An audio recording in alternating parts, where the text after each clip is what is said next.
तार साहब, एक साल में ये दूसरी दफा है इंडिया ने अमेरिकी डिप्लोमेट को समन किया है। इससे पहले आपको याद होगा कि जब ये सिख इशू हुआ था, सिखों के हवाले से जो इशू हुआ था, तब समन किया था। और अभी जो है जो मैथ्यू मिलर हैं, उन्होंने जो क्रिटिसाइज किया है इंडिया के डोमेस्टिक जो प्रोसेसेस हैं उसके हवाले से। तार साहब, ये इंडिया और अमेरिका के ताल्लुकात तो बहुत अच्छे हैं, लेकिन ये हालात ख़राब क्यों हो रहे हैं? पाकिस्तान को तो सारे ही दबा दबू लेते हैं, पाकिस्तान भी जवाब दे लेता है। इंडिया जो है वो भी आगे से बड़ी टफ लैंग्वेज यूज़ की है। मैंने इंडिया के वो जो स्पोक्स पर्सन की लैंग्वेज पढ़ी है, बड़ी टफ लैंग्वेज है। कैसे देखते हैं आप चीज़ों को? चीमा साहब, ये वेस्टर्न सिविलाइजेशन को पुरानी आते हैं कि समझना कि we are better than everybody, our system is working better than everybody else. पुरानी आते हैं इनकी खराब हैं। और दूसरा, मैं हमेशा ये कहता हूं कि भारत की इनको 8.4% ग्रोथ भी इनकी आंखों में इनको हजम नहीं हो रही है। मैं इस पर बिल्कुल, मैं बड़ा खुश हूं आज के इन्होंने 40 मिनट बुला के ग्लोरिया बर्बेनिया को 40 मिनट इन्होंने वहां पे रगड़ा दिया। मैं बड़ा खुश हूं इस बात का। बताना चाहूंगा, पहले जर्मनी ने इसके ऊपर कहा था, और एक केजरीवाल के हवाले से। एक तो इन्होंने जर्मनी ने केजरीवाल के ऊपर भी एक हफ्ता पहले कहा था, उनको भी डिमार्श किया गया है। उन्होंने कहा था कि हमारी ख्वाहिश है कि जुडिशियल सिस्टम वहां काम करे। भाई, how dare you tell that? और केजरी साहब के पास बेहतरीन वकील है, उनको हासिल हैं। और अगर वो करप्शन में इन्वॉल्व है, this is there internal matter. Who you are to begin with to poke things? बल्कि खुद मैं समझता हूं कि उन्होंने उनके ऊपर, खुद जर्मनी के ऊपर एलिगेशन है कि राइट विंग पार्टी को बैन करने के चक्कर में फिर रहे हैं। और उसके बाद आज फिर जिस तरह अमेरिका बहादुर समझता है कि we are superior than everybody, democratic country और ट्रू डेमोक्रेसी और फ्रीडम और पता नहीं क्या क्या, मेरा मकसद है गिनने को कर जाते हैं अपने हालात में। इस कंट्री में बैठा हूं, ना यहाँ जमहूरियत है ना फ्रीडम है। मिलर और ये व्हाइट हाउस की ब्रीफिंग होती है ना, इसमें कोई जवाब नहीं देते वो। बिल्कुल, मैं बड़ा ऑब्जर्व करता हूँ इनको। हर चीज पॉलिटिकल करेक्टनेस के हवाले से जवाब देना, ये और वो। किरबी साहब एक टोपी ड्रामा है। लेकिन उन्होंने इनके सिटीजन एक्ट के ऊपर पहले पिछले हफ्ते इन्होंने इतराज किया था, जिसको इंटरनली ही किसी तरीके से जवाब दिया, फिर then he went to the back foot. अब इन्होंने केजरीवाल के हवाले से फिर किया है, जिसपे मैं बहुत खुश हूं कि इन्होंने, भारत की इंटरनल अफेयर मिनिस्ट्री ने, मेरी इंफॉर्मेशन के हिसाब से 3 आगे से इन्होंने जवाब देने में 3 पॉइंट रखे गए कि आपके अंदर, मुल्क के अंदर अबॉर्शन के हालात क्या है। दूसरा, कहा गया है कि बच्चे बॉर्डर पे लाके आपने केजेस में रखे हैं। और तीसरा, डोनाल्ड ट्रंप साहब के साथ आप क्या कर रहे हैं। अपने खुद देखो ना, जमहूरियत तुम्हारे अंदर किस तरह काम कर रही है। पहले डोनाल्ड ट्रंप को तो बैलेट से दूर रखने की कोशिश की है, अब आपकी वही अनइलेक्टेड रूलिंग एलीट जो है वो फाइनेंशियली उसको बैंकरप्ट करना चाहती है। यहां तक सोची जा रही है कि प्लान बनाया जा रहा है डोनाल्ड ट्रंप को अरेस्ट करके जेल ले जाया जाए। तो अगर तुम्हारे अपने हालात ये हैं, मेल इन वोटिंग पे आप फ्रॉड करते हो, आपका आधा कंट्री डिवाइडेड है, वो समझता है उनसे इलेक्शन चोरी किया गया है, और तुम खुद अपनी एक पार्टी को, ये बाबा जी बाइडन जो है, इन्होंने कंजर्वेटिव्स के लिए कहा था होम ग्रोन टेररिस्ट हैं, तुम्हारे अंदर खुद जमहूरी इख्तियार ये हो, तो तुम, मेरा मकसद है, तुम लोगों को जाके जमहूरियत सिखाते हो। और मैं बिल्कुल खुश हूं कि इसके ऊपर सही जवाब दिया उन्होंने। बताओ ना भी, तुम्हारी सुपर, कभी तुम्हारी जमहूरियत थी, कभी तुम्हारी इक़्तिदार थी। जब निक्सन रिजाइन कर गया था, उसके बाद तुम डिक्लाइन में हो, कंटिन्यूसली डिक्लाइन में हो, तुम्हारी कोई मॉरल्स नहीं है। पहले ही मैं सबसे, मॉरल्स तो पहले ही नहीं थी, डेमोक्रेटिक वैल्यूज भी नहीं है, खत्म हो चुकी हैं बिल्कुल। इस वक्त जो कंट्री डिवाइडेड है, इसके बड़े खतरनाक रिजल्ट आएंगे अगर if they don't reform themselves. एक सबसे अहम बात जिस पर इस वक्त पूरी दुनिया का मीडिया, इंटरनेशनल मीडिया ये खबर पब्लिश कर रहा है, और वो ये है कि मिस्टर डोनाल्ड लू ने ये कहा है कि पाकिस्तान और ईरान के बीच गैस पाइपलाइन नहीं बन सकती। उनका कहना था कि पाकिस्तान ईरान गैस पाइपलाइन बनने के मंसूबे को रोकने के लिए जो मकसद है उसके ऊपर अमेरिका काम कर रहा है, ये नहीं बनने दिया जाएगा। जी हाँ, जैसे कि आप जानते हैं, ईरान और पाकिस्तान के बीच में जो है वो एक एग्रीमेंट हुआ था, और बल्कि अभी तक वो चल रहा है कि गैस पाइपलाइन का, उसके ऊपर काम होने अब जा रहा है। अब पाकिस्तान और ईरान ने डिसाइड किया है कि जी इसको जो है जल्द से जल्द स्टार्ट करके और फिर उसको कंप्लीट भी कर लिया जाए। लेकिन अमेरिका की तरफ से भी जी एक स्टेटमेंट आ जाता है, और अमेरिका ने ये कहा है कि जी ईरान के साथ गैस पाइपलाइन मंसूबे को आगे बढ़ाने से पाकिस्तान को पाबंदियों का सामना करना पड़ सकता है। यानी कि ईरान के साथ अगर पाकिस्तान ये काम शुरू करता है, या इस पाइपलाइन को जो है, जो काफी टाइम से दोनों में एग्रीमेंट है, उसको कंप्लीट करने जाता है, तो उसके ऊपर अमेरिका को ऑब्जेक्शन है। अमेरिका का कहना ये है कि अगर पाकिस्तान ऐसा करता है तो जैसे ईरान के ऊपर सैंक्शंस लगी है, पाकिस्तान के ऊपर भी सैंक्शंस लगने का खतरा हो सकता है। अब देखते हैं कि क्योंकि जाहिर है कि पाकिस्तान की जो फॉरेन पॉलिसी है वो इंडिपेंडेंट नहीं है, उसकी एक बहुत बड़ी रीजन पाकिस्तान की इकोनॉमी भी है। पाकिस्तान जिस तरह से अमेरिका से, चाहे वो वर्ल्ड बैंक हो चाहे IMF हो, उनसे लोन लेता रहता है, इसी तरह से जाहिर है कि इंडिपेंडेंट फॉरेन पॉलिसी पाकिस्तान की कभी भी नहीं रही। पाकिस्तान को हर काम अमेरिका से, चाइना से, सऊदी अरब से, इन सबसे पूछकर ही करना होता है और उसके बगैर इनकी किसी तरीके से भी कोई इंडिपेंडेंट। हेलो दोस्तों, मैं हूं कमर चीमा और दोस्तों जिस तरह के आप देख रहे हैं मेरे साथ मौजूद हैं साजिद ताड़ साहब। ताड़ साहब, सबसे पहले तो आपके वक्त का बहुत शुक्रिया sir. My pleasure, Chima Sab. Thank you so much. ताड़ साहब, एक साल में ये दूसरी दफा है कि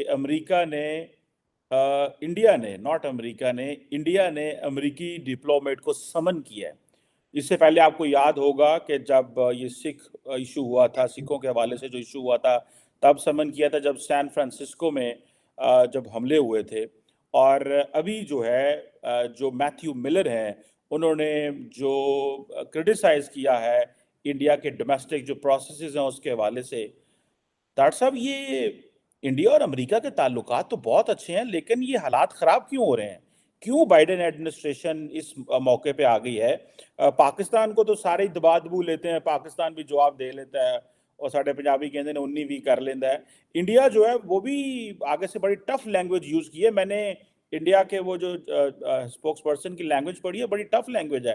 कैसे देखते हैं आप चीज़ों को? चीमा साहब, ये वेस्टर्न सिविलाइजेशन को पुरानी आते हैं, इनकी बीड़ी आते हैं पुरानी के समझना कि we are better than everybody, our system is working better than everybody else. पुरानी आते हैं इनकी खराब हैं। और दूसरा, मैं हमेशा ये कहता हूं कि भारत की इनको 8.4% ग्रोथ भी इनकी आंखों में इनको हजम नहीं हो रही है। दूसरी चीज ये, मैं इस पे बिल्कुल, मैं बड़ा खुश हूं आज के इन्होंने 40 मिनट बुला के ग्लोरिया बर्बेनिया को 40 मिनट इन्होंने वहां पे रगड़ा दिया। मैं बड़ा खुश हूं इस बात पे। और ये दूसरी दफा, बल्कि 2 वाकयात हो चुके हैं, मैं बताना चाहूंगा। पहले जर्मनी ने इसके ऊपर कहा था और एक केजरीवाल के हवाले से 2 वाकयात हो चुके हैं जिस पे मुझे आप इजाजत दें, मैं बोलना चाहूंगा। एक तो इन्होंने जर्मनी ने केजरीवाल के ऊपर भी 1 हफ्ता पहले कहा था, उनको भी डिमार्श किया गया है। उन्होंने कहा था कि हमारी ख्वाहिश है कि जुडिशल सिस्टम वहां काम करे, हम वी आर वाचिंग इट और सारा कुछ। भाई, how dare you tell that? और केजरी साहब के पास बेहतरीन वकील है, उनको हासिल है, जुडिशल प्रोसेस अपना टाइम ले रहा है। और अगर वो करप्शन में इन्वॉल्व है, this is there internal matter, who you are to begin with to poke things. बल्कि खुद मैं समझता हूं कि उन्होंने उनके ऊपर, खुद जर्मनी के ऊपर एलिगेशन है कि राइट विंग पार्टी को बैन करने के चक्कर में फिर रहे हैं। और उसके बाद आज फिर जिस तरह अमेरिका बहादुर समझता है कि we are superior than everybody, we are the only democratic country और ट्रू डेमोक्रेसी और फ्रीडम और पता नहीं क्या क्या, मेरा मकसद है गिनने को कर जाते हैं अपने हालात। में इस कंट्री में बैठा हूं 35 साल से, मैं पॉलिटिकल साइंस का स्टूडेंट हूं। ना यहाँ जमहूरियत है, ना फ्रीडम है, ना प्रेस है, यहाँ पे कुछ भी नहीं है। मुझसे पूछे, मैं किताब लिख देता हूँ इस चीज पे। और चीमा साहब, मैं बड़ा खुश हूं कि इनको स्टेटमेंट देनी। इन्होंने आज से हफ्ता पहले वो जो मैथ्यू मिलर और ये व्हाइट हाउस की ब्रीफिंग होती है ना, इसमें कोई जवाब नहीं देते वो, बिल्कुल। मैं बड़ा ऑब्जर्व करता हूं इनको, हर चीज पॉलिटिकल करेक्टनेस के हवाले से जवाब देना, ये और वो। किरबी साहब एक टोपी ड्रामा है, इधर से उधर सब से। लेकिन उन्होंने इनके सिटीजन एक्ट के ऊपर पहले पिछले हफ्ते इन्होंने इतराज किया था, जिसको इंटरनली ही किसी तरीके से जवाब दिया, फिर then he went to the back foot. अब इन्होंने केजरीवाल के हवाले से फिर किया है, जिसपे मैं बहुत खुश हूं कि इन्होंने आपके भारत की इंटरनल अफेयर मिनिस्ट्री ने इसको बुला के 40 मिनट उसको जवाब दिया है। और खासकर जो मेरी इंफॉर्मेशन के हिसाब से 3 आगे से इन्होंने जवाब देने में 3 पॉइंट रखे गए कि आपके अंदर, मुल्क के अंदर अबॉर्शन के हालात क्या है। दूसरा कहा गया है कि बच्चे बॉर्डर पे लाके आपने केजेस में रखे हैं। और तीसरा, डोनाल्ड ट्रंप साहब के साथ आप क्या कर रहे हैं। अपने खुद देखो ना, जमहूरियत तुम्हारे अंदर किस तरह काम कर रही है। तुम्हारी पहले अनइलेक्टेड रूलिंग एलीट ने पहले डोनाल्ड ट्रंप को तो बैलेट से दूर रखने की कोशिश की है। अब आपकी वही अनइलेक्टेड रूलिंग एलीट जो है, वो फाइनेंशियली उसको बैंकरप्ट करना चाहती है, डीमोरलाइज करना चाहती है कि ताकि इलेक्शन लड़ सके। आज मैं इसके ऊपर आपको और भी 2 चीजें बताना चाहूंगा। ओबामा साहब इस वक्त कंट्री को चला रहे हैं, बड़े परेशान हैं आजकल, वो बहुत परेशान है। आपने नोट नहीं किया, जाके वो इंग्लैंड में भी बड़े काफी लीडरों को मिल रहे हैं, एतमाद में ले रहे हैं और पता नहीं रोने रो रहे हैं कि डोनाल्ड ट्रंप आ जाएगा तो ये तुम्हें भी छोड़ देगा, हमें भी छोड़ देगा, ये कर देगा। ये आज फॉक्स चैनल के ऊपर न्यूज थी। 1 हफ्ते में 2 दफा बाबा जी को मिले हैं वो बाइडेन साहब को। और सिर्फ उनको ये इन्होंने कहा है कि तुम्हारी कैंपेन ठीक नहीं चल रही है, और डोनाल्ड ट्रंप जो है वो हर दीवार अमेरिका के अंदर लिखा हुआ है कि डोनाल्ड ट्रंप इज विनिंग। अब ये सारे इकट्ठे हो रहे हैं कि उसको किस तरह रोकना है। यहां तक सोची जा रही है कि प्लान बनाया जा रहा है डोनाल्ड ट्रंप को अरेस्ट करके जेल ले जाया जाए ताकि डिमोरलाइज होकर वो इलेक्शन से बैकआउट कर दें। तो अगर तुम्हारे अपने हालात ये हैं, मेल इन वोटिंग पे आप फ्रॉड करते हो, आपका आधा कंट्री डिवाइडेड है, वो समझता है उनसे इलेक्शन चोरी किया गया है, आप खुद इस मुल्क के अंदर ब्लैक लाइव मैटर और अंतीफा के पास they have a license to kill everything, और तुम खुद अपनी एक पार्टी को, ये बाबा जी बाइडन जो है, इन्होंने कंजर्वेटिव्स के लिए कहा था होम ग्रोन टेररिस्ट हैं ये, होम ग्रोन टेररिस्ट। तुम्हारे अंदर खुद जमहूरी इख्तियार ये हो तो तुम, मेरा मकसद है, तुम लोगों को जाके जमहूरियत सिखाते हो। How dare you do that. और मैं इस पे बिल्कुल मैं I was shocked and surprised, और मैं बिल्कुल खुश हूं कि इसके ऊपर सही जवाब दिया उन्होंने, बल्कि मजीद जवाब देना चाहिए इनको बताना चाहिए। और दूसरा, मैं इस वक्त इस चीज को एक और चीज के साथ में रिलेट करना चाहूंगा कि खासकर आजकल हमारे लौंडे लपाड़े भी जो है इस वक्त वो अमेरिका में कांग्रेसमैन और सेनेटरों को पैसे दे देकर वो स्टेटमेंटें जो दिलवा रहे हैं, उनको भी मैं केजरीवाल के साथ ही बल्कि सिमिलैरिटीज है उसमें कि ये सब पाकिस्तान से इंटरनल प्रॉब्लम, एक जुडिशियल प्रोसेस वहां पे भी चल रहा है, और उसके ऊपर वो मेरा मकसद है उसके केसेस हैं, उनके वकील हैं, सारा दिन दरबार लगता है खान साहब के पास, 50-50 वकील जाके सामने बैठते हैं। तो ये किस तरह, how dare you tell the other countries के we are watching you, why you are watching them to begin with. तुमने इराक में क्या नहीं किया, तुम्हारा प्रीएम्प्टिव अटैक क्या है, तुमने जाके दुनिया के 2 मुल्क जो तबाह कर दिए, तुम्हें पूछने वाले कौन नहीं। तुम दुनिया की इस वक्त गंदी तरीन जो इस वक्त जंग है उसको सपोर्ट कर रहे हो फाइनेंशियली भी और आर्मामेंट के साथ, और दुनिया देख नहीं रही कि व्हाट आर यू डूइंग।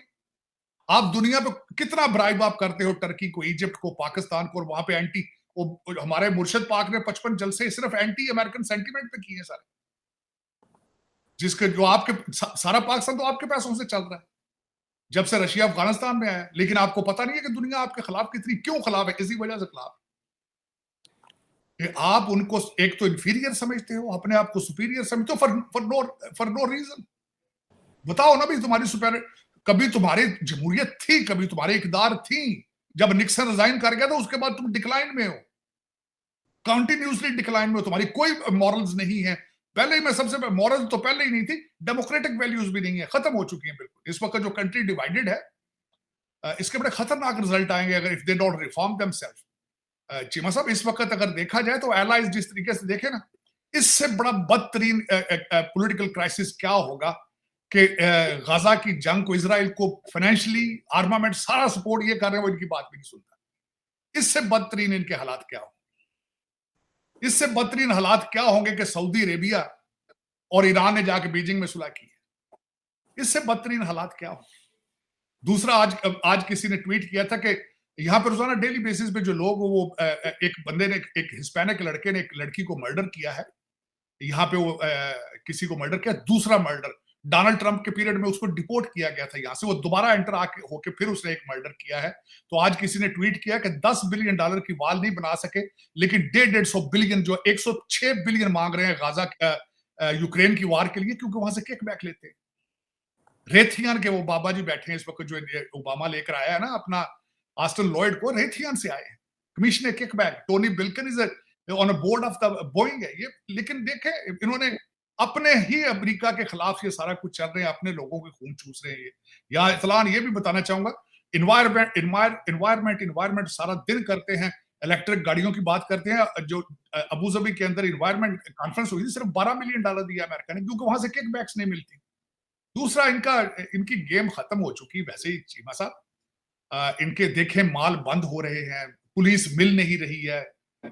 इस वक्त हर शहर गाजा बन चुका है, और यही ओबामा चाहता था। They are in a self destruction mode right now, self destruction. तो इसके दूसरी बात जो इस वक्त सबसे बड़ी कल जो हुई है, यही इनके ड्रामे जो अपने देखें इस वक्त गाजा की वार की वजह से। एक तो लिबरल जो सारे इनके अपने वो ब्लैक लाइव मैटर वाले और जितने वो जो यूथीय टाइप के अमेरिकन यूथीय ने तैयार किए हैं, जो लिबरल प्रोफेसर उनको सारा दिन बताते हैं कि America is a very bad place to be, लेकिन वो गाजा के, आपको पता है ना, गाजा को सपोर्ट करते हैं वो बहुत ज्यादा, तो उनसे अपनी ये सपोर्ट इनकी हट रही है। और ओबामा साहब भी जाके बार बार इनको बता रहे हैं कि तुम्हारी कैंपेन यू आर लूजिंग। तो इन्होंने कल एक ड्रामा किया यूनाइटेड नेशंस के अंदर कि इन्होंने जंग को सीज फायर के लिए वोट दे दिया अमेरिका ने कि सीज फायर किया जाए रेजोल्यूशन, और साथ ही मैथ्यू मिलर साहब जो है उन्होंने कह दिया इस नॉन बाइंडिंग। फिर देखे ना, वो कहते thank you but no thank you, thank you but no thank you. ड्रामेबाजी इनके देखे किस तरह के ये ड्रामे कर रहे हैं मेरा मतलब, दुनिया पीपल आर वाचिंग इट। असल में सबसे बड़ा प्रॉब्लम ये है ये समझते हैं अमेरिकन कि सारी दुनिया रोटियां नाक में डालती है, सिर्फ यही है जो जिनको पता है रोटी मुंह में डालनी है। तो ये अब दर हकीकत इनकी अब सारी चीजें खत्म होती जा रही हैं। चीमा साहब, एक तो ये मैंने बताना था कि जो इनकी डिप्लोमेसी किस तरह चल रही है, और दूसरा उससे आगे जो मैं अगली बात, खासकर बात आज आपके पाकिस्तान के अंदर भी एक नया कहते हैं चाय के कप में तूफान है। 6 जजेस ने लेटर लिख दिया है और उसको सारे हर चीज to put on a side, तो हर चीज उसको प्रोटेक्ट की, उसके ऊपर सारा कुछ चल रहा है। उसके बारे में मैं बताना चाहूंगा कि इस वक्त मैं क्या सुन रहा हूं यहाँ बैठ के। एक तो मैं समझता हूँ इन सारी चीजों के मूजब कौन है। चीमा साहब, मैं समझता हूँ मलक रियाज साहब हैं, वो इन सब उनका इनसे क्या ताल्लुक है? नकवी साहब थे पिछले जज जो निकले हैं, वो भी सुना किसी सोसाइटी के वो हिस्सेदार थे, और सुना कि मोहसिन कियानी साहब भी के भाई भी हो सारे, ये भी एक हाउसिंग कमेटी जिसके पास लाइसेंस ही नहीं है उसमें हिस्सेदार है, और उसको मुसलसल ये प्रोटेक्ट कर रहे थे मोहसिन कियानी साहब।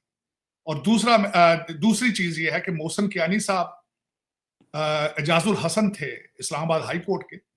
और तीसरी बात ये जो है, जो ये मैं ये this is, don't take me wrong on it, these are all the speculations, these are all speculation, these are all people are just, जिस तरह वो पाकिस्तान के अंदर होता था ना कि बेंच अनाउंस होता था, मोहसिन कियानी साहब का पता चलता था, लोग खुद ही रिजल्ट निकाल लेते थे कि इसका फैसला क्या होगा। जो मेरा भी उसी तरह की ये गैस है, ये this is not a news, और मैं खुद भी सुनी सुनाई बातें इधर उधर कर रहा हूँ क्योंकि मैं पाकिस्तान लोगों से बात मुसलसल करता हूँ। चीमा साहब, एक तो कियानी साहब की हाउसिंग प्लाटों वाले, हाउसिंग सोसाइटी वाले हैं, मलिक रियाज साहब ने ये प्लाट किए हैं पाकिस्तान के सारे, और दूसरा उसके साथ ये सुना जा रहा है कि साइफर केस के अंदर रिलीफ के लिए एक पार्टी खास है, उसको अकोमोडेट किया जा रहा है, ये भी इसके साथ चल रहा है। हाँ, अगर मैं इस पे, मेरा जो इतराज है अगर किया जाए, तो मेरी जो अपनी रिसर्च है, दुनिया के हर मुल्क के अंदर एस्टेब्लिशमेंट इसी तरह इन्फ्लुएंस करती है फैसलों, हर दुनिया की। मैं अमेरिका की बात कर लेता हूं।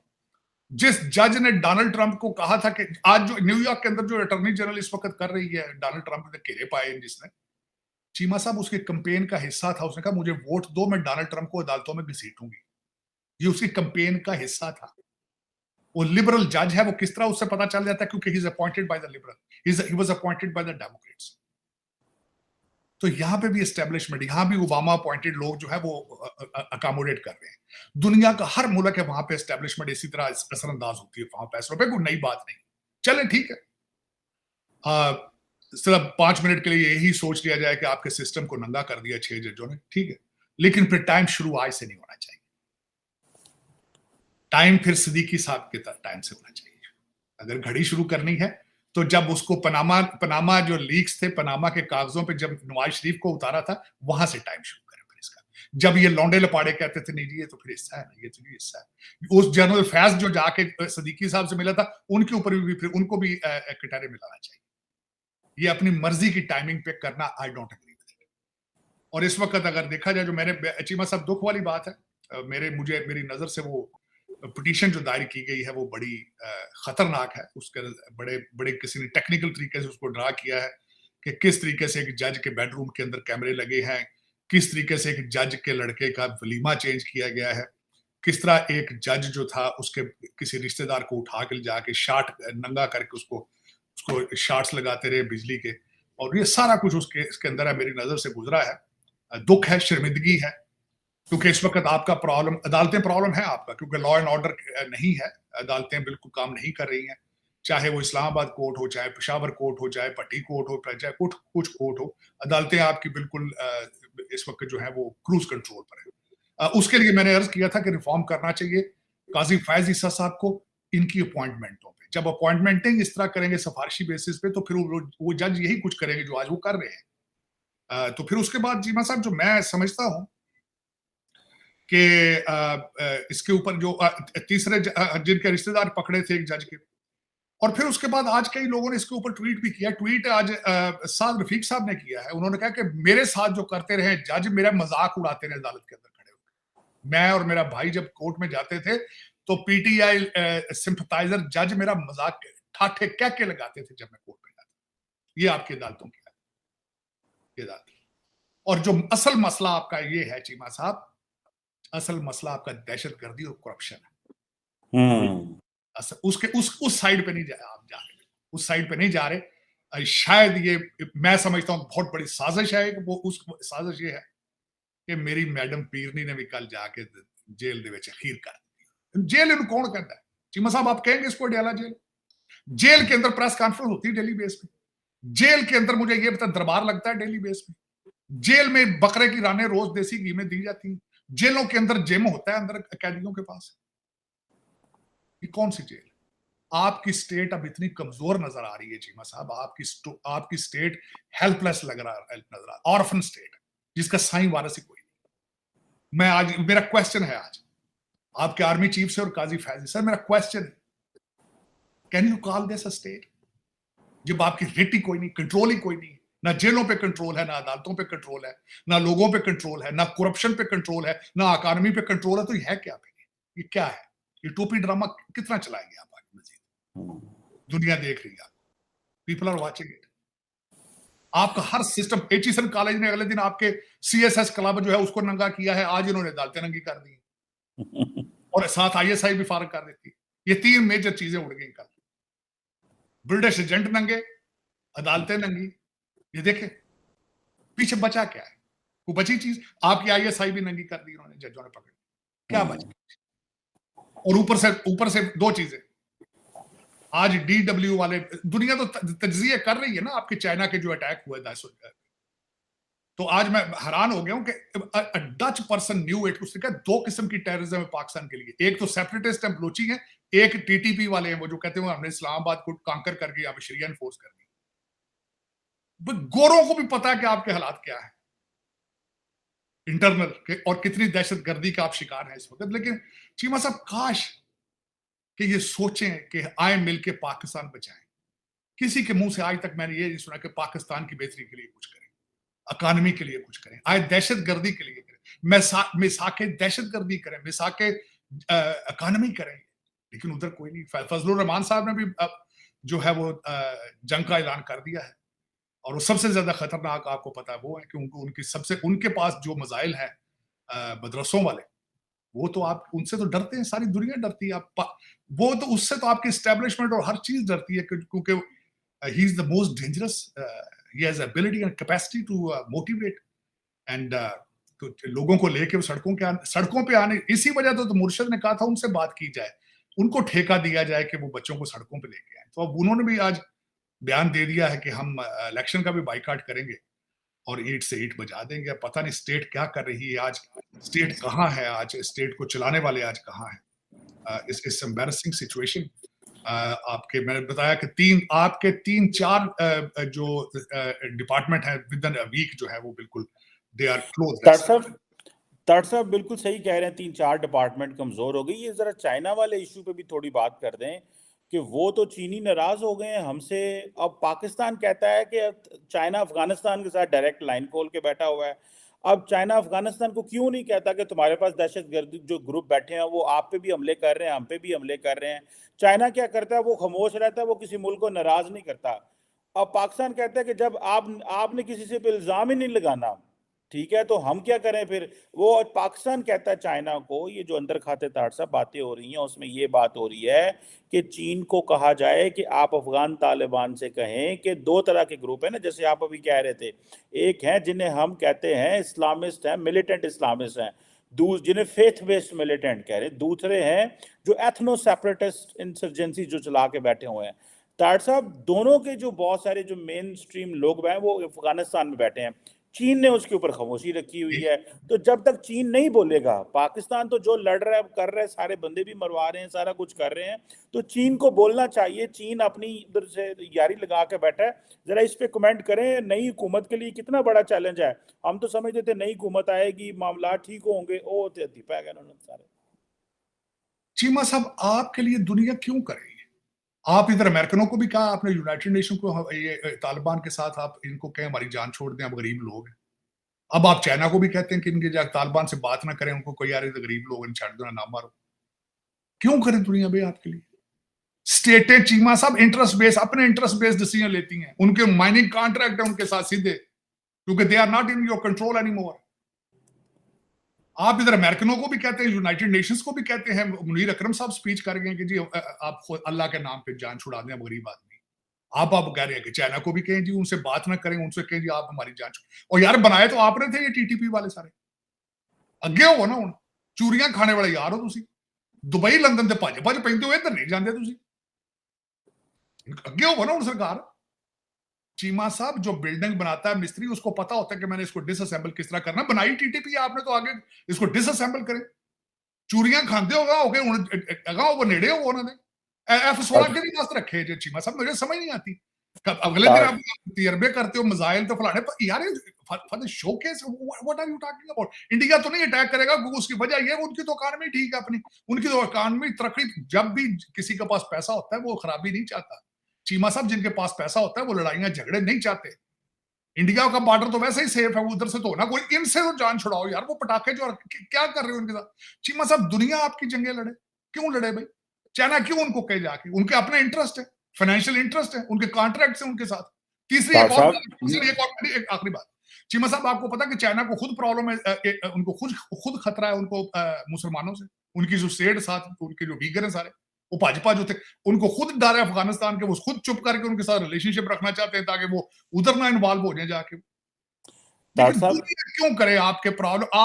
आपकी डर्टी लांटी दुनिया क्यों धोए चीमा साहब? आप खुद क्यों ना धोए? डॉक्टर साहब, चीन के ऊपर एक क्रिटिसिज्म, मैंने अगले दिन इसके ऊपर एक डिस्कशन भी की थी। चीन के ऊपर क्रिटिसिज्म है कि जब रेड सी के अंदर पायरेट्स और हूथीज के हमले होते हैं तो इंडिया एक्ट करता है, चीन नहीं एक्ट करता। इंडिया जो है उसने जो अपनी 10 नेवल शिप्स वहां पे लगाई हैं, 5000 बंदा लगाया है। इंडिया उन इंटरनेशनल वाटरवेज को ताड़ साहब प्रोटेक्ट कर रहा है, चीन नहीं प्रोटेक्ट कर रहा।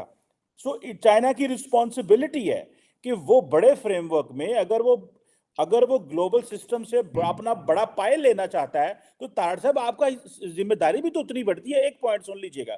दूसरी बात, जो ट्रांसनेशनल टेररिस्ट ग्रुप्स हैं, टीटीपी है, अब ये for example Islamic state of Khorasan की मैं मिसाल देता हूं, ताड़ साहब ये पूरी दुनिया में ऑपरेट करती है, ये बीजिंग में भी पकड़े जा चुके हैं। क्वेश्चन ये है कि ये वो ग्रुप हैं जो पूरी दुनिया में है। अब पाकिस्तान अकेला तो, अगर अब जो मॉस्को में हुआ है, जो अफगानिस्तान में होगा, जो वो पाकिस्तान अकेले की कैपेसिटी तो नहीं है। सो चाइना जैसे अमेरिका करता था कि भाई पाकिस्तान के साथ मिलके ये करो वो करो, ये चाइनीज की भी इतनी जिम्मेदारी है। रोटी खान लगे, कारोबार करने लगे, कहते साड़ी से प्रोटेक्ट करो, बट जब इस तरह की चीज आती है तो रेड सी में इंडिया एक्टिव होगा और इधर वो अमेरिका को कहते हैं तुसी अगे हो, वो साढ़े अगे ना करो, चीनियों को ना मारेंगे। और एक और बात है डॉक्टर साहब, इसमें एक पॉइंट है, क्या चाइनीज इन मिलिटेंट्स के हाथों की दुनिया में और भी मारे जा रहे हैं? कहीं नहीं मारे जा रहे, सिर्फ पाकिस्तान में मारे जा रहे हैं। सो ये पैटर्न को भी समझने की जरूरत है। इसीलिए मैं कहता हूं, आप ठीक कह रहे हैं कि हम आगे और लड़ें, डॉक्टर साहब पाकिस्तान तो लड़ रहा है, लेकिन इन चीनिया ना भी तो कोई है ना कि निरा आपको नहीं लड़ रहे उसकी वजह। चीमा साहब, आपकी मॉरल और दूसरी आपकी रिस्पॉन्सिबिलिटी ये इसलिए बनती है कि ये टीटीपी वाले किसी और को नहीं मार रहे सिवाय आपके। चाइना को नहीं छेड़ रहे हो, ना इंडिया को छेड़ रहे हैं, सिर्फ आपको मार रहे हैं। और दूसरी आपकी रिस्पॉन्सिबिलिटी इसलिए बनती है कि आपने इनको असेंबल किया है, आपने इनको ट्रेन किया है, आपकी प्रोडक्ट है ये, आप इनको ओन करें प्लीज। और तीसरी बात अगली मैं बताना चाहूंगा चीमा साहब, इंडिया जो है दुनिया को फेवर नहीं दे रहा।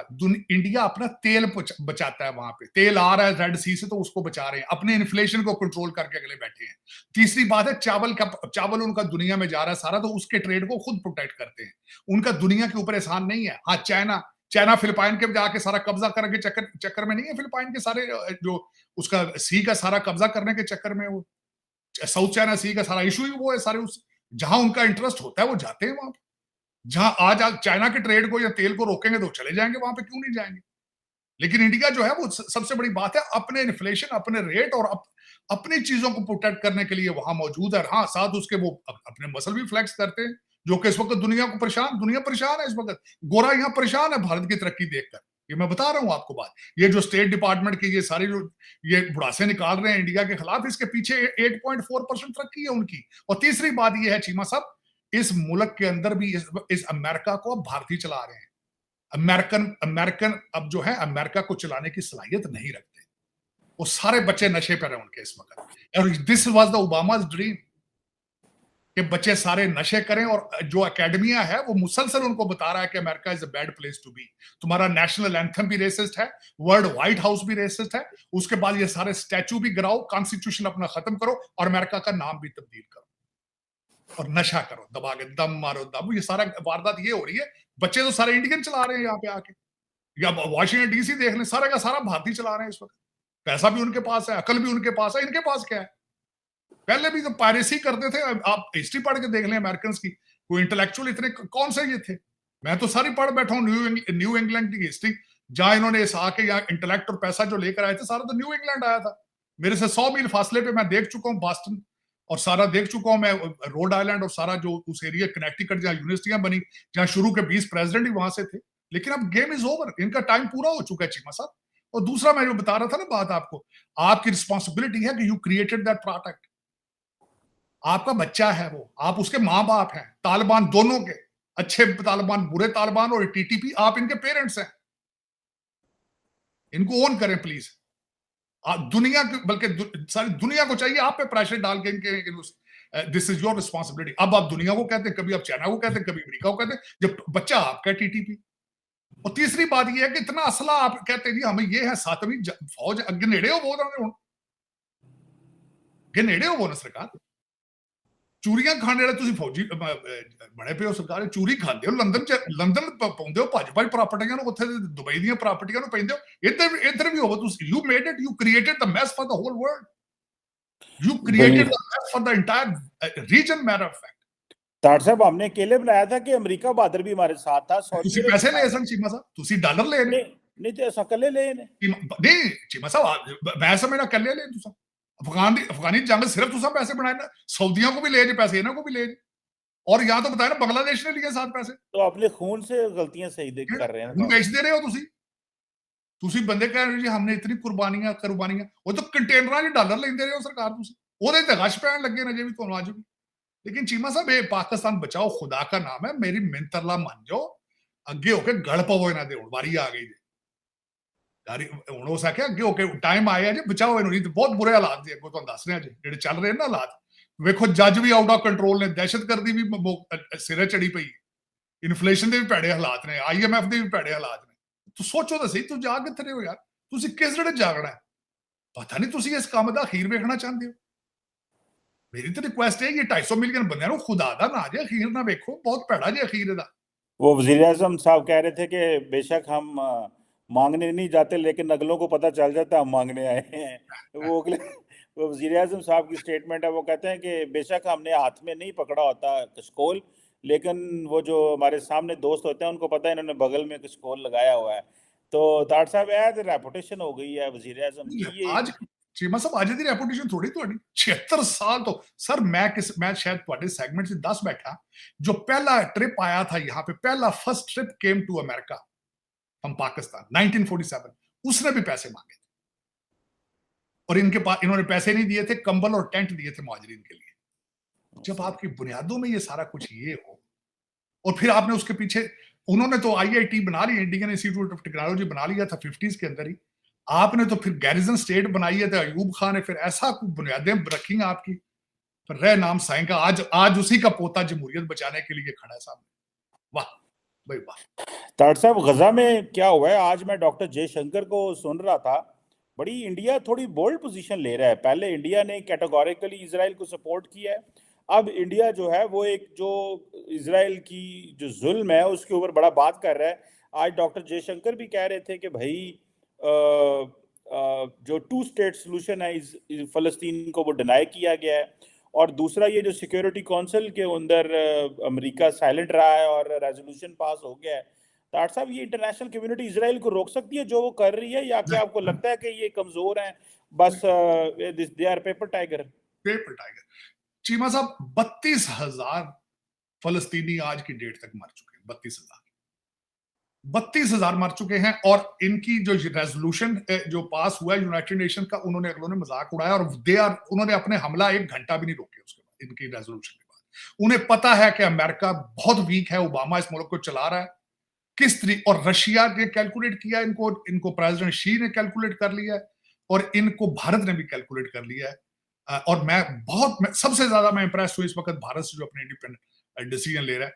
जिस तरह मैं वो कहता था कि रीजन की ऑटोनॉमी उस एरिया के अंदर, देखें मोदी साहब ने अगले दिन बात की है, यूलेंस्की से भी की है, यूक्रेन वाले से भी, और पुतिन से भी बात की, और फिर उसके बाद इजराइल के भी। और मजे की बात ये देखें, इजराइल को सपोर्ट भी ना करना, और 1 लाख भारतीय इजराइल जा रहे काम करने। This is called the diplomacy, this is called the leadership, this is called the leadership. और आपका जो मुर्शद है वो एग्जैक्टली उस दिन जिस दिन यूक्रेन वार शुरू हुई थी, he was in Russia, he was in Moscow, और वो कोई क्लैरिफिकेशन नहीं दे सका कि why I am here, why, कोई पता ही नहीं। ये आपकी मैनेजमेंट के हालात, या आपकी माइंडसेट के हालात, ये आपकी लीडरशिप के हालात। चीमा साहब, मैं वैसे history will be written regarding 2 people history के अंदर, अपना मोदी साहब की लीडरशिप और doctor Jaishankar. You will mark it. Dr. Jaishankar, I think, is a Henry Kissinger of the diplomacy, international diplomacy. I'm telling you, he's a that caliber.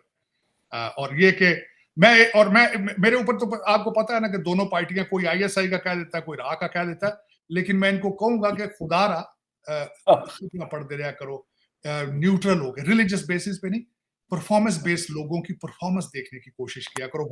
what Modi has given to India, what is Dr. Jaishankar is giving to India, what kind of nationalists they are, ये चीजें देखो जो मुझे inspire करती है, which is inspiring me completely. Doctor साहब, आखिरी बात करते हैं, वो आपके शहर में ब्रिज गिर गया है, तो आप अक्सर बात करते होते हैं कि जो ना जो अमेरिकाज इंफ्रास्ट्रक्चर इज डिप्लीटिंग। मेरा ख्याल है इस पुल के ऊपर से मैं आपके साथ भी कई दफ़ा गाड़ी पे गुजरा हूँ, हम कभी कभी वो जाते थे, ट्रैवल करते थे, तो आपके साथ भी मैंने सफ़र किया हुआ है। शुक्र है उदू नहीं डॉक्टर साहब डिग गया है, बादू डिग गया है। तो बाल्टीमोर के तो हालात आपके शहर के बड़े ख़राब हैं डॉक्टर साहब, मैरीलैंड में बहुत खराब। चीमा साहब, डिपार्टमेंट ऑफ ट्रांसपोर्टेशन का $2 बिलियन नए गवर्नर साहब ने बजट काट लिया था, और उनसे बजट मेंटेन नहीं हो रहा। बहुत बुरे हालात हैं इस वक्त बाल्टीमोर के, गाजा की तरह ही हालात है वहां पे, दिन रात गोलियां चल रही हैं। चीमा साहब, मैं आज बताना चाहूंगा कि हारी कौमें किस तरह होती हैं। आज फेडरल मिनिस्टर बुटचेन हमारे जो डिपार्टमेंट ऑफ ट्रांसपोर्टेशन के आए हैं, मैं 3 लफ्ज उनके इस्तेमाल करना चाहूंगा, उन्होंने प्रेस कॉन्फ्रेंस की है, उसके अंदर आप खुद अंदाजा लगाएं कि where we stand right now. उन्होंने कहा है कि मैं 3 चीजें बताना चाहूंगा, बिल्कुल ये ना सोचें कि ये फॉरेन ब्रिज बन जाएगा, इसको बहुत ज्यादा अरसा लगेगा। और दूसरी उन्होंने बात की कि ये भी ना सोचा जाए कि ये सस्ता बनेगा, ये बहुत ही महंगा बनेगा। और उसके बाद ये 2 चीजें, ये लीडर जो इंटेलिजेंट लीडर इस तरह की बातें नहीं करते। और तीसरी बात उन्होंने कही कि नुकसान, चीमा साहब, मेरा ख्याल 15 मिलियन पर डे के हिसाब से लॉस हो रहा है पोर्ट बंद होने की वजह से, 15 मिलियन पर डे के हिसाब से। चीमा साहब, ये पुल मेरा ख्याल है बनेगा ही नहीं, ये भी मैं बता दूं, क्योंकि ना यहाँ इनके पास रिसोर्सेज हैं, ना पैसा है, ना लोग हैं। और तीसरा, ये जो पार्टी इस वक्त बैठी है बाबा जी की, हमारे ओबामा और बाइडेन की, इस पार्टी के हिसाब से ना पोर्ट्स होनी चाहिए, ना शिप होने चाहिए, ना जहाज होने चाहिए, ना कारें होनी चाहिए, खोतियां तो फिरना चाहिए। जरा मैं जो बच्चे हंस रहे हो शायद मेरा ये सुन के लफ्ज, उनको मैं 3 लफ्ज कहूंगा कि गूगल पे डेमोक्रेट पार्टी की ग्रीन न्यू डील पढ़ लेना, उसके अंदर जहाज नहीं। ये आजकल स्टेशनों को जो वॉशिंगटन डीसी या दूसरे स्टेशन एमट्रैक, उन पे बिलियंस डॉलर लगा के उनको रिमॉडल कर रहे हैं, क्योंकि फ्यूचर में ये चाहते हैं कि लोग जहाजों पे ना जाए, ट्रेनों पे जाए, साइकिलों पे और खोतों पे सफर करें। तो उस डेफिनेशन ग्रीन न्यू डील के हिसाब से ना ये हमें शिप चाहिए, ये ना ब्रिज चाहिए, ना पोर्ट चाहिए, ना जहाज यहां आने चाहिए, ये एनवायरमेंट के खिलाफ। और चीमा साहब, दर हकीकत दुख के साथ, क्योंकि मैं अपना सारा कुछ बेच बाज के किश्तियां जलाकर यहां आया था और मुझे ये उम्मीद नहीं थी कि 35 साल के अंदर ही सारा कुछ तबाह हो जाएगा। ये मेरे लिए एक नई बात है। हाँ, खुश इसलिए हूं कि जहां से मैं आया था, आप तो नहीं, लेकिन आपसे 100 मील के फासले पे दुनिया तरक्की कर रही है भरपूर तरीके से। दुनिया से फॉरेन इन्वेडर्स का भी बदला ले रही है वो, और कॉलोनियलिज्म का भी बदला ले रही है। मैं खुश हूं इस चीज में। और दूसरा, अगले दिन मैं कल भी किसी से बात की थी, 600 साल का उनका हॉलोकॉस्ट था इस खित्ते में, जहां से हम बिलोंग करते हैं, वहां 600 साल का हॉलोकॉस्ट था। 600 साल इन्वेडर्स ने आके मार मार के हमारी शक्लें, मजहब, हर चीज बर्बाद कर दी, और हम उनके सामने उफ भी नहीं करते थे, उफ भी नहीं करते। और मैं खुश हूं आज कि इंटेलिजेंस की वजह से, अपनी तालीम की वजह से, अपनी लीडरशिप की वजह से, अपनी डेडिकेशन की वजह से they are rising, they have reason and they are rising. और मेरी ये ख्वाहिश होगी कि मेरा लौंडा लपाड़ा मुझे गालियां जितनी मर्जी देनी, खुश हो दे दो बोलो, खुदारा इंग्लिश और मैथ पढ़ो, खुदारा, अगर बचना चाहते हैं। आर्टिफिशियल इंटेलिजेंस के बगैर अगली सेंचुरी में तुम नहीं जा सकोगे, एंटर नहीं हो सकते। सही कह रहे हैं तार साहब, आर्टिफिशियल इंटेलिजेंस के बगैर हम अगली सदी में नहीं जा सकते। और बिल्कुल सही कहते हैं कि 100 किलोमीटर पे जो तब्दीलियां आ रही हैं, हमारे दोनों 100 किलोमीटर पे बड़ी एक पास अफगानिस्तान 100 किलोमीटर पे वो थे जरा ना 7वीं सदी की गल्ला हो रही है ने, एक पास इंडिया है 7वीं सदी, जो आज की सदी में बैठा है वो 22वीं 21वीं सदी में लगे हुए हैं।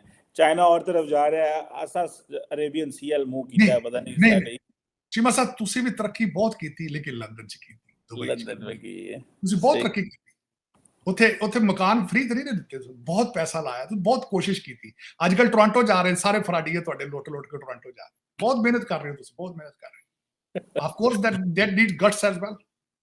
बिल्कुल सही है तार साहब, ये बड़ी इंपॉर्टेंट चीज है जो इंडिया ने अमेरिकन डिप्लोमेट को समन किया और 40-45 I'm very glad they're doing it. Somebody is doing it, telling them, शीशा दिखा रहा है उनको। मैं कहता हूँ कि I'm very pleased they're doing it, क्योंकि democracy is not working here. There is no law and order. There are no morals here at the same time. Let's see तार साहब, ये इंडिया अमेरिका के ताल्लुकात कैसे अनफोल्ड होते हैं। America के अंदर ये जो सिचुएशन बनी हुई है कि वो इंटरनली वहाँ पे इश्यूज हैं, एक तरफ ट्रम्प एडमिनिस्ट्रेशन है, एक तरफ ट्रम्प एडमिनिस्ट्रेशन तो नहीं सॉरी, लेकिन ट्रम्प है और बाइडेन एडमिनिस्ट्रेशन है, तो दोनों जो है वो डिफरेंट किस्म की स्टेटमेंट दे रहे हैं, पोलराइजेशन नज़र आ रही है वहाँ पे भी। इंडिया के अंदर बिल्कुल इलेक्शंस हैं, और इन इलेक्शंस को देखते हुए जर्मनी ने स्टेटमेंट दी, आज फिर जो कल रात अमेरिका ने स्टेटमेंट दी है उसको इंडियंस जो हैं उन्होंने फिर पसंद नहीं किया। उन्होंने कहा म्यूचुअल रिस्पेक्ट और अंडरस्टैंडिंग होनी चाहिए, और ये फाउंडेशन है इंटरनेशनल रिलेशंस की। Not this is what they are saying. So जो सॉवरेनिटी है वो उसकी अहमियत है, हमारी सॉवरेनिटी में इंटर को वायलेट ना किया जाए। और जो जसवाल साहब हैं जो कि स्पोक्स पर्सन हैं, इन्होंने अरविंद केजरीवाल की जो थी अरेस्ट के ऊपर जो स्टेट डिपार्टमेंट ने कल रात फिर बयान दिया, और उन्होंने कहा दिस इज़ अनवारंटेड, अनएक्सेप्टेबल। और इंडिया कहता है जी कि हम तो बड़े प्राउड हैं, हमें तो बड़ा फ़ख्र है अपनी इंडिपेंडेंट और बड़े रोबस्ट हमारे इंस्टीट्यूशंस हैं। गो कि दुनिया नहीं मानती, दुनिया इंडिया को समझती है कि ये एक स्टेबल डेमोक्रेसी ज़रूर है। इंडिया जो है वो जिसे कहें ना कि इंडिया हाइब्रिड डेमोक्रेसी भी नहीं है, इंडिया अथॉरिटेरियन रजीम भी नहीं है, और इंडिया के अंदर एक कॉन्टीन्यूटी है वहाँ पे डेमोक्रेटिक प्रोसेस में। सो वो कहते हैं कि हम सबसे बड़ी डेमोक्रेसी हैं, वो कहते हैं हमारा सबसे बड़ा एक डेमोक्रेटिक स्ट्रक्चर है, हम तो डेढ़ महीना इलेक्शंस करवाते रहते हैं। तो ये बहुत सारी ऐसी चीज़ें हैं जिस पे स्टेट डिपार्टमेंट बड़े अनवारंटेड किस्म के जो मैसेज दे रहा है, जिसकी वजह से एक इम्प्रेशन आएगा। सो एक चीज़ मैं आपको बताऊं, इंडिया हर मुल्क को जवाब ज़रूर देता है, वो जर्मनी हो, वो अमेरिका हो, वो कोई मुल्क हो, बाकी कोई मुल्क बात नहीं करता वैसे इस हवाले से। सो इंडिया की ये क्या पॉलिसी है, अगर आपने थोड़ा सा ये नोट किया हो कि इंडिया टफ लाइन लेता है बरतानिया के ऊपर, कनाडा के ऊपर, अमेरिका के ऊपर, जर्मनी के ऊपर। ये जो टफ लाइन है, ये आई थिंक इंडिया इस चीज़ को महसूस कर चुका हुआ है कि now the world needs India. कल भी मैं कहीं बैठे हुए थे, हम ये बात कर रहे थे कि दो चीज़ें हैं। एक, इंडिया के पास पैसा इतना आ गया है, इकॉनमी इतनी मजबूत हो रही है, उनका जो ओवरऑल इकॉनमी का हुजम इतना बढ़ रहा है कि अब इंडियंस को ज़रूरत नहीं है, इंडिया ज़रूरत बन चुका हुआ है। सो वो जो भी नैरेटिव बनाते हैं, दुनिया उसको उस नैरेटिव को बाय करना पड़ता है। अगर इंडिया पाकिस्तान के बारे में कहता रहता है जी they are sponsors of terrorism, तो दुनिया उसको कहती रहती है ठीक है जी, क्योंकि हमने आपसे कारोबार करना है। सो पाकिस्तान के नैरेटिव की वैल्यू इसलिए ख़त्म हो गई कि हमारी इकॉनमी कमज़ोर है। इंडिया के नैरेटिव की वैल्यू इसलिए मजबूत है कि उनकी इकॉनमी मजबूत है। इसी तरह अमेरिका के नैरेटिव की भी इसीलिए वैल्यू कि उनकी इकॉनमी और उनके पास लीवर्स ऑफ पावर बहुत ज़्यादा है। सो ये जो मैथ्यू मिलर ने कल रात को कहा कि हम बड़ी करीब से मॉनिटर कर रहे हैं। देखिए, इससे पहले मैं थोड़ा बताऊं बांग्लादेश में क्या हुआ था। बांग्लादेश में भी अमेरिका ने ऐसे ही किया कि वहाँ पे बहुत सारे लोगों को, हालांकि बांग्लादेश के अंदर तो शेख हसीना वाजद ने, जिसे कहते हैं ना, लूट मचा दी उन्होंने, अपनी अपोजिशन को जेलों में डाला हुआ है। इवन कि अब पाकिस्तान के अंदर भी बांग्लादेश मॉडल की बातें होती हैं कि जी यहाँ पे भी बांग्लादेश मॉडल आएगा। बहरहाल इंडिया के अंदर ये है, बांग्लादेश के अंदर ये था कि अमेरिका ने उनको बड़ा पनिश किया, उनके बारे में बड़ी स्टेटमेंट्स दी, उनके लोगों को, उनका जो स्पेशल पुलिस के जो लोग थे उनको लिस्ट में डाला और उनके लिए वीज़े बंद है जी, वो ट्रैवल नहीं कर सकते, so on and so fourth. India ने कहा कि आप ऐसे ना करें, इससे आपके लिए मामलात ख़राब होंगे, रशिया एंटर हो सकता है खत्ते में, चाइना की प्रेजेंस बढ़ सकती है। सो लेकिन at the end of the day America को वही करना पड़ा जो इंडिया एडवाइस करता रहा, लेकिन अमेरिका ने नहीं माना। खैर, अमेरिका की एक अपनी पर्सपेक्टिव है इस हवाले से। अब इंडिया के हवाले से वो यही कह रहे हैं कि अब अमेरिका को प्रॉब्लम यह है कि अगर वो ममालिक की, डिफरेंट मुल्कों की डेमोक्रेसी के बारे में क्वेश्चन नहीं करते। देखें, India is not Pakistan. India ने जिस तरह टका के जवाब दिए हैं अमेरिका को, पाकिस्तान नहीं दे सकता ये जवाब। आपको पता है इस चीज़ का कि हाल ही में, थोड़ा अर्सा पहले अगर आप देखें तो डोनाल्ड लू एक अमेरिका के असिस्टेंट सेक्रेटरी ऑफ स्टेट हैं, उन्होंने अब कांग्रेस के अंदर कुछ स्टेटमेंट्स दी। वो जो स्टेटमेंट्स थी वो ज़ाहिर बात है पाकिस्तान के बारे में थी। अमेरिकी कांग्रेस के अंदर इतना कुछ होता रहा पाकिस्तान के बारे में, पाकिस्तान से किसी ने कोई जवाब ही नहीं दिया। हर पॉलिटिशियन में से कुछ पॉलिटिशियन जो थे, जिनको थोड़ा सा आप ऑटोनमस कह लेते हैं, थोड़ा सा इंडिपेंडेंट, ऑटोनमस तो नहीं, इंडिपेंडेंट कहेंगे, इंडिपेंडेंट कह लें, वो जो पॉलिटिशियन है वो बोले, उन्होंने कहा जी ये तो बहुत बड़ी इंटरफेरेंस किया। लेकिन पाकिस्तान के फॉरेन ऑफिस ने भी कुछ नहीं बोला, प्राइम मिनिस्टर ने भी कुछ नहीं बोला, पार्लियामेंट में भी कोई चीज़ डिस्कस नहीं हुई। लेकिन इंडिया ये चीज़ नहीं जाने देता। इंडिया हर मुल्क को जवाब देता है, और समेत अमेरिका को। वो कहते हैं भाई हम क्यों ना जवाब दें। सो आपको पता है ये जो ग्लोरिया बरवेना है, जिसको मिनिस्ट्री ऑफ एक्सटर्नल अफेयर्स ने समन किया, उसके अब इंडिया ने उसको प्ले किया, इंडियन बीजेपी ने उसको प्ले किया with the domestic audience. American को इस चीज़ को समझना है।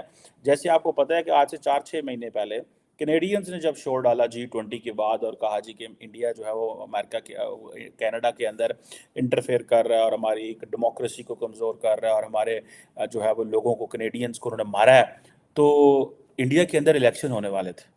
तो इंडिया इस वक्त कोई ऐसा कमज़ोर नैरेटिव नहीं देगा और किसी को भी माफ़ नहीं करेगा, क्योंकि उनको पता है कि अगर हमने ये किया तो हम इलेक्शंस हार सकते हैं। सो बीजेपी बड़ी टफ लाइन लेगा, जो मुल्क भी बोलेगा। सो ये इंडिया को इस चीज़ की समझ है कि इस वक्त आपने, लेकिन जाहिर बात है डेमोक्रेटिक पार्टीज़ हैं, आम आदमी पार्टी हो या कांग्रेस हो, उनके जब अकाउंट्स बंद होंगे, उनके जब इस तरह की चीज़ें होंगी, एक तबका कह रहा है जी बिल्कुल ठीक किया, और एक तबका कह रहे हैं नहीं भाई ये तो प्राइम मिनिस्टर नरेंद्र मोदी हर कीमत पे इलेक्शन जीतना चाहते हैं, भाई हुक और क्रुक, सो उनको ये सारा कुछ करना है।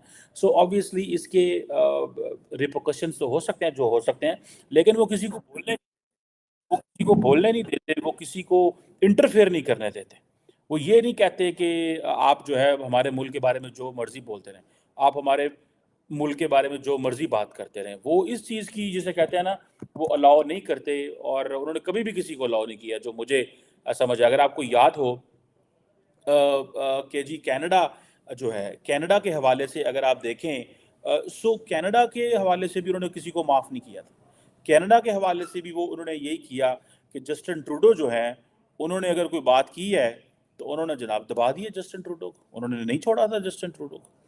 अगर बरतानिया ने कोई बात की है, बरतानिया के हवाले से कोई बात हुई है, तो उन्होंने कोई माफ़ नहीं किया। सो आपको पता है कि इंडिया और कनाडा के जो ताल्लुकात हैं बड़े अभी अभी 2 दिन पहले, फिर 1 दिन पहले जस्टिन ट्रूडो ने ये बात कर दी कि जनाब एक तरफ हम ये देखते हैं कि जस्टिन ट्रूडो जो है वो, उनको जो टफ लाइन मिली, क्यों मिली? क्योंकि जस्टिन ट्रूडो जो हैं उन्होंने ये महसूस किया कि बेसिकली तो अगर सही देखा जाए तो अमेरिकन ने पुश किया जस्टिन ट्रूडो को कि आप बात करो इंडियन इन्वॉल्वमेंट की, हम आपके पीछे खड़े होंगे। लेकिन जब कनाडा ने बात कर ली, इंडिया अमेरिकन ने इन्वॉल्व नहीं हुए इसमें, अमेरिकन खामोश रहे, दे वेटेड फॉर दिस। और उन्होंने जो वेट किया वो इतना वेट किया कि इंडिया का रिस्पॉन्स देखा। जब इंडिया ने टफ लाइन ली तो अमेरिकन खुद नहीं बोले, अमेरिकन ने अपनी इंटेलिजेंस के जरिए कोर्ट्स में केस लेके वहां से सजा दिलवा दी, केस इस्टेब्लिश कर दिया, थोड़ी सी मीडिया को खबर लीक कर दी, एंड देन बाद में बंद कमरे में बैठ के बात कर ली। सो इंडियंस जो हैं वो इस चीज़ को दे डू अंडरस्टैंड कि हमने किस मुल्क के खिलाफ क्या बात करनी है और कैसे बात करनी है। सो जस्टिन ट्रूडो जो है उसको अमेरिकन ने सपोर्ट किया, लेकिन डिफरेंट स्टाइल में। लेकिन इंडिया कनाडा को हार्म कर बैठा था, नुकसान दे बैठा था। इस सेंस में नुकसान दे बैठा, उन्होंने कहा भाई ये तो मुश्किल है, जिसे वो कहते हैं ना, और ये ऐसे नहीं मुमकिन होगा। सो मुझे ऐसे लगता है व्हाट आई फोरसीज कि looking the political situation in India, looking at that how India is in a position of elections, वो किसी को भी माफ़ नहीं करेंगे, वो सबके बारे में बोलेंगे, वो बात करेंगे। और वो समझते हैं कि अगर आपको याद हो कि 41 कैनेडियन डिप्लोमेट्स को उन्होंने निकाल दिया था। उन्होंने कहा भाई जी निकलें जी, ये डिप्लोमेटिक पैरिटी में नहीं है, ये है वो है। उसका नुकसान क्या हुआ? उसका नुकसान ज़ाहिर बात है, एक चीज़ इस्टेब्लिश हुई, और वो ये चीज़ इस्टेब्लिश हुई कि कैनेडियंस जो हैं उन्होंने देखा कि भाई हमारी तो इकॉनमी छोटी सी है। इंडिया कहता है जी हमारी तो बहुत बड़ी इकॉनमी है, हम इनको क्यों बात करें। लेकिन हर इंडियन जो था वो एक बड़ी तादाद में वो चाहते हैं कि हम कनाडा जाएं। लेकिन कैनेडियंस ने जो टफ लाइन ली इंडिया के ऊपर, जो एक प्रॉपर टफ लाइन ली, मैं ज़ाती तौर पे समझता हूँ उसका एक इशू तो बना, लेकिन इंडिया ने बड़ा स्ट्रॉन्गली रिबटल दिया, कैनेडियंस को निकाला, और देन अमेरिका के साथ बंद कमरे में बैठ के बात की। अगर अभी अमेरिका जो है, अब देखें दो चीज़ें हैं इसमें। अक्सर पाकिस्तान के ऊपर प्रेशराइज किया जाता है। क्या प्रेशराइज किया जाता है? प्रेशराइज ये किया जाता है कि भाई ये जो मुल्क है ना, ये चीन के बारे में नहीं बोलता। क्या नहीं बोलता? चीन के बारे में, ह्यूमन राइट्स के बारे में। अच्छा, हमारे वज़ीर आज़म नहीं बोलता, हालांकि मैं समझता हूँ बोलना चाहिए, ठीक है।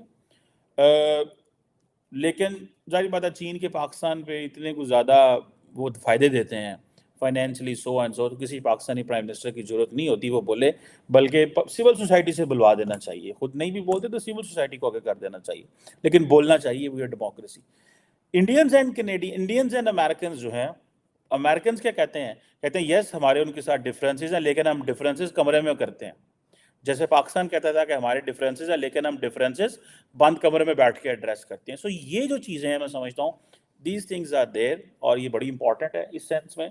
और ये जो मुझे ऐसा लगता है कि एक इशू है, और ये ऐसे ही इशू रहना है, इसने ख़त्म नहीं होना। अमेरिकन का ये इशू है कि अमेरिकन जब डेमोक्रेसी और ह्यूमन राइट्स पे बात करते हैं तो अमेरिकन को पता है कि ये जो democracy, human rights, freedom of speech, freedom of press, ये वो ग्लोबल प्रिंसिपल्स हैं, जिसे वो कहते हैं ना रूल्स बेस्ड, और जिसे वो कहते हैं ना values, global values, shared values की बात करते हैं। उनको ये है कि अगर हम ये शेयर्ड वैल्यूज को भी ना बात करें तो हम क्या बात करें? हमने दुनिया को किस बॉन्ड के जरिए कनेक्ट किया हुआ है? भाई यूरोप के साथ हमारा किन लाइंस पे ताल्लुक है? इंडिया के साथ हम क्यों सपोर्ट कर रहे हैं? Why we are supporting India against China? Because we are the fellow democracy. So वो फेलो डेमोक्रेसी को सपोर्ट कर रहे हैं। लेकिन जो फेलो डेमोक्रेसी है उसके लिए भी एक मसला है कि वो अब अपने मर्जी से चीजें करना चाहती है, और वो जो करैक्टराइजेशन है इंडियन डेमोक्रेसी की, ठीक है, वो अमेरिकन समझते हैं कि ये उस लेवल की नहीं है। इसको हम देखें, ये है सारी प्रोसीजरल डेमोक्रेसीज, हमें इसको समझना होगा इन एकेडमिक लैंग्वेज। ये प्रोसीजरल डेमोक्रेसीज हैं। जो प्रोसीजरल डेमोक्रेसीज होती हैं उनमें लिबरलिज्म नहीं होता, और ये वेस्ट को समझना चाहिए, इंडिया हो या पाकिस्तान हो, इन डेमोक्रेसीज के अंदर लिबरलिज्म नहीं आ सकता। वो इसलिए नहीं आ सकता कि हमारे कल्चर और वैल्यूज, हिस्ट्री, सिविलाइजेशन, स्टाइल बिल्कुल डिफरेंट है। देखिए इंडिया और पाकिस्तान का जो कल्चर है वो ऑलमोस्ट मिलता जुलता है। आप देखें, मैंने कई ऐसी दफ़ा, हम देखते हैं कल्चर की बात कर रहे हैं, आप देखें इंडिया के अंदर बहुत सारे ऐसे पॉलिटिशियन, खवातीन देखें जिन्होंने दुपट्टे लिए होते हैं। नॉर्मली पाकिस्तान में जो दुपट्टा लिया जाता है ये रिलीजियस सेंस में लिया जाता है, इंडिया में जो दुपट्टा लिया जाता है ये कल्चरल सेंस में लिया जाता है। So dupatta is a cultural bond within the ये जो है एक इस खिते के अंदर। सो बांग्लादेश में भी इस तरह की चीजें हैं, हो सकता है नेपाल में भी इस तरह की चीजें मिल रही हों। सो ये कल्चरल चीजें हैं। सो इसीलिए जो डेमोक्रेसी है ये प्रोसीजरल डेमोक्रेसीज है, ये लिबरल डेमोक्रेसी नहीं हो सकती। सो यहाँ पे जैसे डेमोक्रेसीज आर ग्रोइंग, लेकिन इंडिया अमेरिका को एक टफ लाइन इसलिए लेनी पड़ती है कि वो भाई उसके ऊपर क्वेश्चन मार्क आ रहे हैं कि भाई चाइना का इतना ज्यादा कंपटीशन है, चाइना के साथ इतने ज्यादा हमारे मसले हैं कि अमेरिकन बोल ही नहीं सकते। अब जिस मुल्क को भी थोड़ा सा प्रेस करें वो कहते ठीक है हम चाइनीज ब्लॉक में चले जाएंगे, ठीक है हम रशिया की तरफ जा रहे हैं। ब्रिक्स एंड एससीओ ऑलरेडी सामने खड़े हुए हैं, आपके ब्रिक्स एंड एससीओ खड़े हुए हैं। सो ये जिसे कहते हैं ना, सो दिस इज नॉट, जिसे वो जो फरीद जकरिया कहता है ना कि there is a rise of the rest. So this is not just the fall of the west, this is the rise of the rest. So India हो, सऊदी अरब हो, Russia, not Russia but Brazil हो और Japan हो, ये सारे जो ममालिक हैं they are rising very fastly. And Turkey हो, इन ममालिक को कैटर करना पड़ता है। टर्किश डेमोक्रेसी के ऊपर भी अमेरिकन क्वेश्चन मार्क करते हैं। सो मुझे ऐसा लगता है कि वैसे इसमें भी ये बात होनी चाहिए कभी कि ये जो वेस्ट की डिस्कशन है on shared values, human rights, ये सो एंड सो, इसका क्या मुस्तकबिल है, क्या निकलेगा इसके अंदर से? क्योंकि हर मुल्क जो है वो सर्ट the moment you are economically well off, India आज से 15 साल पहले 20 साल पहले डिक्टेशन लेता था अमेरिका से, जैसे हम लेते हैं, इंडिया भी डिक्टेशन लेता था। अब वो डिक्टेशन ही लेते हैं, अब वो कहते हैं भाई excuse me, do not interfere in our internal matters. हमारे इंटरनल मैटर है, हमारा एक लीगल प्रोसेस है, डेमोक्रेटिक प्रोसेस है, हमारे आज़ाद अदारे हैं, हमने पिछले 76 साल में जमहूरियत देखी है, ये डेमोक्रेटिक फेस्टिवल है, आप इंटरफेयर ना करें। वो इंटरफेयर इसलिए कह रहे हैं बिकॉज उनको पता है हमारी 200 अरब डॉलर की ट्रेड है। वो इंटरफेयर इसलिए कह रहे हैं, उनको पता है हमने चाइना के साथ, वो अगले दिन जो डॉक्टर जयशंकर उधर बैठे गए सिंगापुर, तो सिंगापुर जाकर क्या कहा, उन्होंने कहा आपके घरों में जो सामान आता है ना हम बेच रहे हैं। हमारी नेवी बैठी हुई है रेड सी के अंदर, हमारी नेवी वहां से आपको, we are making it happen. अगर हम ना मौजूद हों तो आपके लिए मुश्किल पैदा हो जाएगी। सो इंडियन नेवी जो है वो एक इस मुश्किल में आ गई, और वो ये जो मुश्किल जो है वो बड़ी अजीब किस्म की उनके लिए मुश्किल है कि अब अपने सामान को भी प्रोटेक्ट करना है और साउथ ईस्ट एशिया को भी प्रोटेक्ट करना। अगले दिन आपको पता हमने बड़ी डिटेल में जो स्टेट ऑफ मलाक्का की बात की थी कि भाई ये इतना इंपॉर्टेंट चोक पॉइंट है, इतना इंपॉर्टेंट चोक पॉइंट है कि इस चोक पॉइंट से अगर जो शिप गुजरती है वो सामान तब गुजर सकता है, इंपोर्ट हो या एक्सपोर्ट हो, क्योंकि उसने या तो केप ऑफ गुड होप से जाना है या फिर उसने रेड सी से, गल्फ ऑफ एडन से जाना है। सो दोनों जगहों के ऊपर इंडियन नेवी खड़ी हुई है और वो देख रहे हैं सामान आ रहे को भी और जा रहे को। सो ये वो इंडिया दूसरे मुल्कों को एहसास दिला रहा है, वो कह रहा है भाईजान असी तोड़े नाल है, हम यहाँ पे मौजूद हैं, हम आपके साथ खड़े हुए हैं, हम आपको ये करेंगे वो करेंगे। ये एक मैं समझता हूँ ये एक नई एक एनवायरनमेंट है जो बन रहा है। ये एनवायरनमेंट ऐसे नहीं है जैसे पहले था। Situation has completely changed. India अगर ये जो डॉक्टर जयशंकर टफ सिग्नल दे रहे हैं वॉशिंगटन को, क्यों दे रहे हैं? बिकॉज वो कहते हैं जी ठीक है आपने हमसे बंद कमरे में बैठ के निजर वाली बात की, आपने हमारे साथ बंद कमरे में बैठ के रोग एलिमेंट्स की बात की कि जो सिख जो है वो हमारे कुछ रोग एलिमेंट्स ने मारने की कोशिश की, तो अब वो कहते हैं ठीक है हम आपको अलाउ करें कि आप जो मर्जी बोलें हमारे साथ, हम आपको ये अलाउ नहीं करेंगे। एंड देन मैंने जिससे पहले कहा कि ये इलेक्शन के 1 महीना तो रह गया, any soft statement from India, any soft statement from India, you will put Prime Minister Modi in a difficulty। और जब वो उन्होंने कल वो बरबरा साहिबा को बुलाया मिनिस्ट्री ऑफ एक्सटर्नल अफेयर्स में इंडिया में, तो उसके ऊपर जो उन्होंने स्पिन किया, ये अमेरिका इंडिया है जो कर सकता है, ये नरेंद्र मोदी का इंडिया है। आप देखिए मीडिया पे वो जैसे चीजें स्पिन करते हैं, I can tell you how things will shape up because I keep tracking prime minister Modi की politics and foreign policy and India की, तो हमें ये अंदाजा होता रहता है कि वो वहाँ पे मुआशरे के अंदर वो क्या कर रहे हैं या वो अपने मीडिया के जरिए क्या कर रहे हैं। सो उन्होंने ये बड़ी मजबूत और टफ लाइन ली है। अच्छा, फ्रांस नहीं बोलता और कोई मुल्क नहीं बोलता, जर्मनी बोलता है। जर्मनी ने इंडिया के बारे में बोला, उन्होंने उनको चुप करा दिया, 1-2 दफ़ा चुप कराया, आगे से वो खामोश हो गए। आप क्या है भाई, ये 2027 की बात है, हमने आपको पीछे छोड़ जाना है। तो जब हमने 2027 में आपको पीछे छोड़ देना है, तो हम क्यों आपकी जो है वो उसमें सुने, और हम क्यों आपको इसमें इंगेज करें? सो ये चीज़ें हैं जिसको मैं ज़ाती तौर पे ये समझता हूँ कि ये एक प्रॉब्लमैटिक चीज़ होने वाली है अमेरिका के लिए, और वो ये है कि बांग्लादेश को क्वेश्चन मार्क लगाया, देन एम्ब्रेस किया कि जी हाँ ठीक है, आपके मुश्किल इलेक्शन थे, हमने आपके बंदे सैंक्शन किए, but for the open and free Indo Pacific we need to work. America के साथ की, और उन्होंने कहा नहीं नहीं नहीं, हमसे कोई बात ना कीजिएगा, हम आपको जो है वो देंगे, करेंगे सारा। एंड देन पाकिस्तान में भी ऐसे ही हुआ। पहले तो कोई ख़ास बात नहीं की, लेकिन एक एंटी यूएस सेंटीमेंट्स पाकिस्तान में जब उभरा, और जो पाकिस्तानी डियास्पोरा बाहर बैठा वो बोले, तो वहाँ पे जो डोनाल्ड लू ने स्टेटमेंट दी, बड़ी टफ लाइन दी पाकिस्तान के ऊपर, किसी ने कोई जवाब नहीं दिया यहाँ से, बिकॉज हमने IMF प्रोग्राम लेने हैं, हमारे 50,000 और मसले फंसे हुए हैं, और वैसे भी शायद हमारे एक यहाँ पे पॉलिसी ये है कि बोलो मत, करो, do it, don't speak, because if you will speak, जैसे इमरान खान साहब बोले, तो फिर जेलना, बिकॉज आप एक वो इस तरह का माहौल बनाते हैं विच माहौल is not good for the country at large. So देखें, आप ग्रेट पार्ट्स के साथ नहीं लड़ सकते, they have so many influence, they have so many connections, they have so many leverage होती है उनके पास इतनी leverage है हमारे उस बारे में कि वो अगर हमें थोड़ा टाइट एंड ट्विस्ट करना शुरू करें तो वो बहुत ज़्यादा कर सकते हैं। इंडिया अब वो पेरिफेरी नहीं है, so it's not Washington can deal daily the way they want, but Washington and Moscow and Beijing and London can deal Pakistan the way they want, but they can't deal with India the way they want. So इसको हम बोलते हैं now. So India is from periphery to just become a part of a semi-periphery. So it's comparatively independent. It's industrially getting rich. It's politically assertive. Diplomatically, it's independent. Big society, big economy, and they are contributing in so many things.